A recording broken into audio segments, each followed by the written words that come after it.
बेटा we will study about case study of the Chola, यानी कि चोलास के बारे में और जो इम्पोर्टेंट बातें हैं। Now we will learn about that. Main features of the Chola kingdom, यानी कि जो चोला किंगडम था, उनका जो शासन था, उनके जो मेन फीचर्स हैं, जो इम्पोर्टेंट थिंग्स हैं, क्वालिटीज़ हैं, now we will learn. First of all temple. The Cholas were great temple builders, यानी कि जो चोलाज थे उन्होंने बहुत महान जो टेम्पल्स बनवाए। Most of their temples were build in the Dravidian style. बेटा ड्रेविडियन स्टाइल होता है जो कि साउथ के अंदर जिस स्टाइल के अकॉर्डिंग जो टेम्पल्स बनते हैं, that is called Dravidian style. अगर नॉर्थ में कोई टेम्पल बनता है तो उसको बोलते हैं नगाड़ा स्टाइल, यानी कि जो साउथ में जितने भी टेम्पल बने थे वो ड्रेविडियन स्टाइल के थे और जो नॉर्थ में बनते थे वो नगाड़ा स्टाइल के थे। The temples were beautifully carved and decorated, and the paintings of god, goddesses and the scenes of epics and battle were painted on the walls। यानी कि दीवारों पर कौन कौन सी पेंटिंग्स थी, टेम्पल्स जो था उनकी दीवारों पर देवी देवताओं की तस्वीरें और एपिक्स सीन की, जैसे रामायण होगी, महाभारत होगी या किसी और एपिक्स की तस्वीरें बनाई जाती थी। बैटल्स और जो उन्होंने वॉर की, उन वॉर की भी पेंटिंग्स दीवारों पर बनाई जाती थी। The temples were also centre of the many social activities. जो टेम्पल था वो बहुत सारी सामाजिक एक्टिविटीज़ का सेंटर था। The Brihadeeswara temple in Thanjavur is now a world heritage site. देखिए वृद्धेश्वरा जो टेम्पल है वो अब विश्व धरोहर एक विरासत है। नाउ थंजावुर आपको दिखा दिया था बेटा, साउथ में है, तमिलनाडु के अंदर। दे ऑल्सो एक्सेल्ड मीन्स होता है टू बी वेरी गुड, यानी कि ये बहुत अच्छे थे। चोलाज एट मेकिंग स्कल्पचर्स, यानी कि मूर्ति बनाने में भी ये लोग बहुत अच्छे थे। They made images of gods and goddesses in bronze and stone, और ये ब्रोंज और स्टोन से, पत्थर से और ब्रोंज से देवी देवताओं की मूर्तियाँ बनाते थे। The bronze image of the lord Shiva as Nataraja dancing lord Shiva is a fine example of their exemplary art, यानी कि जो भगवान शिवा है उनकी एक डांसिंग पिक्चर है जिसे कि हम नटराज के नाम से जानते हैं, वो इनकी आर्ट का एक बहुत ही अच्छा एग्जाम्पल है जो दूसरों को इंस्पिरेशन देता है। बेटा सी केयरफुली बेटा, this is the picture of Brihadeeswara temple at Thanjavur. Now बेटा administration, what type of administration run by Cholas. The Cholas administration was very well organise, बहुत अच्छी तरह से उन्होंने ऑर्गेनाइज किया हुआ था। द वास्ट एम्पायर, जो उनका एम्पायर था वो बहुत बड़ा था। वास्ट मीन्स होता है very big. Was divided into 6 province. Province होता है मेन डिस्ट्रिक्ट या मेन स्टेट, कोल्ड मंडलम, और उस प्रोविंस को बोला जाता था मंडलम। ईच मंडलम, उसके बाद जो ईच मंडलम था, हर एक mandalam was further divided into valanadu, and each valanadu comprised of a number of villages. अब देखिए सबसे पहले जो मंडलम में डिवाइड किया था, मंडलम को फिर वलानाडु के अंदर डिवाइड कर दिया, फिर वलानाडु को बहुत सारे विलेजेस के अंदर, वलानाडु के अंदर बहुत सारे विलेजेस, द विलेजेस और नाडु, यानी कि देखिए बेटा विलेज को ही नाडु कहा जा रहा है और कुर्रम, विलेज को नाडु और कुर्रम, मतलब ये तीनों नाम एक ही चीज़ के हैं, that is village was the lowest unit, यानी कि सबसे छोटी जो यूनिट वो क्या है, विलेज, नाडु और कुर्रम, तीनों का मतलब एक ही है, विलेज के बारे में बात कर रहे हैं। और यहाँ भी बेटा आप देखते हैं प्रेजेंट में तो विलेज भी हमारी सबसे छोटी यूनिट है प्रेजेंट में, अगर हम एडमिनिस्ट्रेशन की बात करते हैं तो। Tanjore, Kanchi and Puhar were the towns, ये तीनों टाउन थे। Each mandalam was looked after by governors, जो हर एक मंडलम थे, इनके देखिए कितने मंडलम थे, पहले 6 मंडलम के अंदर डिवाइड किया था, 6 मंडलम को, फिर वलानाडु के अंदर, देन विलेज के अंदर, विलेज का नाम क्या है, नाडु और कुर्रम, और हर एक मंडलम को कौन लुक आफ्टर कर रहा है, लुक आफ्टर मीन्स होता है देखभाल, गवर्नर्स, गवर्नर लुक आफ्टर कर रहा है। The Chola kings gave some rich land owner, अब देखिए जो चोला किंगडम है उन्होंने जो लैंड है कुछ ओनर्स को भी दी गई है, टाइटल लाइक, यानी कि जिनके पास लैंड है, जो लैंड के ओनर है उनको क्या क्या टाइटल दिए गए हैं, Muvendavelan, Araiyar etcetera, as mark of respect and gave them important offices to hold at the centre. अभी देखिए जो लैंड ओनर है यानी कि जो जमींदार है उनको क्या क्या नाम दिए गए, मुंडले, वेलन और अरियार, ये टाइटल हैं जो लैंडलॉर्ड को दिए गए हैं। The Brahmins often received brahmadeya, यानी कि जो लैंड ब्राह्मण को रूलर ऑफर कर रहा है या दे रहा है उसको, डैट इज कॉल्ड ब्रह्मदेया, यानी कि ब्राह्मण को दी हुई लैंड। लैंड ग्रांट, ग्रांट होता है जो दान में दी जाती है ब्राह्मण को, that land is called Brahmadeya, resulting in many Brahmin settlement emerging in the Kaveri valley. अब देखिए जो ब्राह्मण को लैंड दी गई है वो कहाँ दी गई है, कावेरी नदी के नज़दीक गई है, तो ब्राह्मण उस लैंड को यूटिलाइज कर रहे हैं, तो वहाँ पर सेटलमेंट्स होती है जब लोग कहीं किसी जगह पर रहने लगते हैं, डैट इज कॉल्ड सेटलमेंट्स।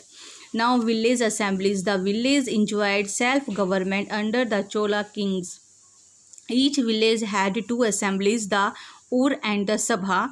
ये विलेज के अंदर जो असेंबली है उनके नाम है उर and sabha. The ur was the general assembly of the village and the sabha was a gathering of all male adults of the village, all affairs of the village such as calculation of tax, its collection, settlement of dispute means होता है बेटा झगड़े, sharing of water, building and repairing of tanks and canals होती है नहरें, etc. were looked after by the sub committees formed by these assemblies, यानी कि assemblies कौन सी है, उर और सभा। जो उर और सभा assemblies हैं, इसके बाद कौन सी है, सब कमेटीज़, और ये जो सब कमेटीज़ है वो क्या काम देखेगी, उनका देखने का काम क्या, अफेयर्स होता है मामले कि गांव के जो मामले हैं, जैसे कैलकुलेशन ऑफ टैक्स को इकट्ठा करना, इट्स कलेक्शन उनको कलेक्ट करना, सेटलमेंट ऑफ डिस्प्यूट, अगर गांव में झगड़े हुए हैं तो उनका सेटलमेंट करना, इनकी उनको सुलझाना, शेयरिंग ऑफ वाटर का शेयरिंग करना ताकि सबको इक्वल वाटर मिले, बिल्डिंग बनाना, और अगर कोई पानी के टैंक है या नहर है अगर उसको रिपेयरिंग की ज़रूरत है तो उसको रिपेयर कराना। ये सभी चीज़ें कौन लुक आफ्टर करेगा, लुक आफ्टर मीन्स देखभाल करना, कौन लुक आफ्टर करेगा, सब कमेटीज़। और ये सब कमेटीज़ किसके द्वारा बनाई गई है, उर और सभा के थ्रू बनाई गई हैं। The members of these assemblies were chosen through voting system, जैसे कि आप गांव के सरपंच चुनते हो ना, तो वैसे ही जो ये असेंबलीज़ के जो मेंबर हैं वो वोटिंग के थ्रू चूज़ किए जाते थे। नाउ अग्रेरियन, क्या लिखा है बेटा, agrarian expansion in the south. Agrarian यानी कि एग्रीकल्चर से बना है, तो it means cultivation of land, यानी कि जो एग्रीकल्चर लैंड है उसको इंक्रीज़ करना, एक्सपेंशन होता है बढ़ाना है, इनकी साउथ में जो एग्रीकल्चर लैंड है उसको इंक्रीज़ करना। Irrigation facilities were extended to new areas, यानी कि जो नए नए एरियाज़ है वहाँ पे वाटर की फैसिलिटीज़ को प्रोवाइड करना, यानी कि अगर कोई एग्रीकल्चर करना चाहता है तो वहाँ तक वाटर की सप्लाई को प्रोवाइड करना।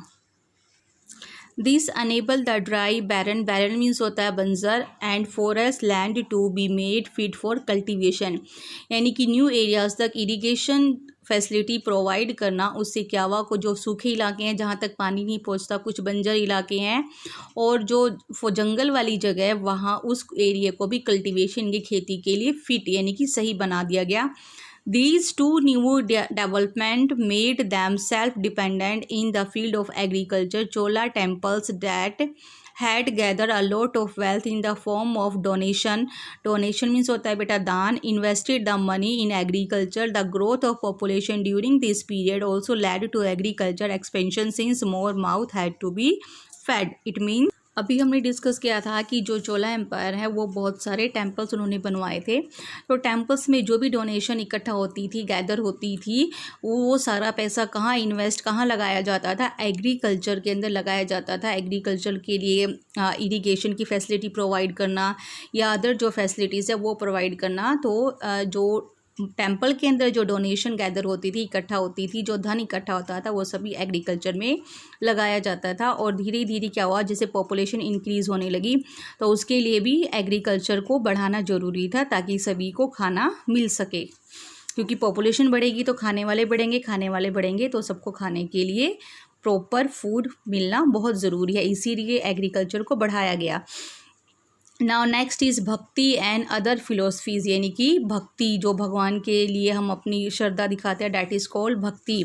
और अदर फिलोसफीज़ यानी कि जो दूसरी विचारधाराएं हैं उनका भी जो राइज हुआ था, एमर्जेंस हुआ था, वो इसी हमारे मेडिवल पीरियड में ही हुआ था। ड्यूरिंग द 12th सेंचुरी, जब 12th सेंचुरी आई, doctrine of bhakti, doctrine means होता है टीचिंग ऑफ भक्ति, यानी कि भक्ति की शिक्षाएँ, और कंप्लीट डिवोशन टू गॉड, यानी कि अपना पूरा ध्यान भगवान में लगा देना, बिकेम पॉपुलर, यानी कि मेडिवल पीरियड जो था 12th सेंचुरी था उसमें भक्ति मूवमेंट काफ़ी सामने आया और लोग भगवान की भक्ति में इन्वॉल्व हो गए। द भक्ति सेंट प्रीस्ट होता है उपदेश करना, and loving the god with a pure heart was the only way to come close to him. यानी कि भगवान के पास नज़दीक जाने का सिर्फ एक ही वे है, वो है भगवान से प्यार करो और सच्चे मन से या सच्ची भक्ति से उनका ध्यान करो। दे सैंग हिम्स होता है भजन, यानी कि उन्होंने भजन गाए जो संत हुए थे, and that people love to hear and sing, जिसको कि लोग सुनना और गाना पसंद करते थे। पॉपुलर सेंट कोल्ड नयनार्स, जो संत थे उनको नयनार्स और अलवर्स कहा जाता था। जैसे जो भगवान शिव की भक्ति करते थे डैट इज़ कॉल्ड नयार, और जो विष्णु की भक्ति करते थे that is called Alvars. Who were devotee means होता है भक्त, devotee of Shiva and Vishnu respectively, यानी कि जो नयनार्स हैं वो शिव की भक्ति करेंगे, जो अलवर्स है वो भगवान विष्णु की भक्ति करेंगे। Flourished in the Tamil region, यानी कि देखिए जो साउथ है वहाँ पे मोस्टली तमिल बोली जाती है, तो वो तमिल एरिया है। Kamban's Tamil Ramayana is consider a classic in Tamil literature. अभी देखिए जो नॉर्थ की जो रामायण है वो किसने लिखी है बेटा, वाल्मीकि जी ने लिखी है, महर्षि वाल्मीकि जी ने। लेकिन जो साउथ की जो रामायण है जो तमिल में लिखी गई है वो किसने लिखी है, कंबन जो उनके राइटर हुए हैं।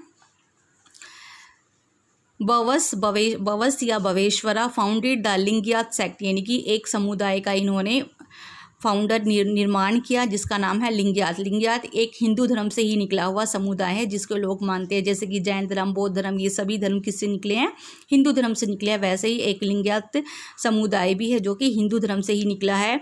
Shankaracharya preach the Advaita philosophy, Ramanuja and Madhava were the other religious teacher reforms of those time, यानी कि हमारे हिंदू समाज में जितनी भी बुराइयाँ हुई हैं उनको दूर करने के लिए, रिफॉर्म होता है सुधार, उनको दूर करने के लिए कौन कौन हुए, शंकराचार्य, रामार्जुन एंड माधव जैसे रिलीजियस टीचर यानी कि धार्मिक अध्यापक हुए हैं जिन्होंने हमारे समाज की या हमारे धर्म की बुराइयों को दूर किया है।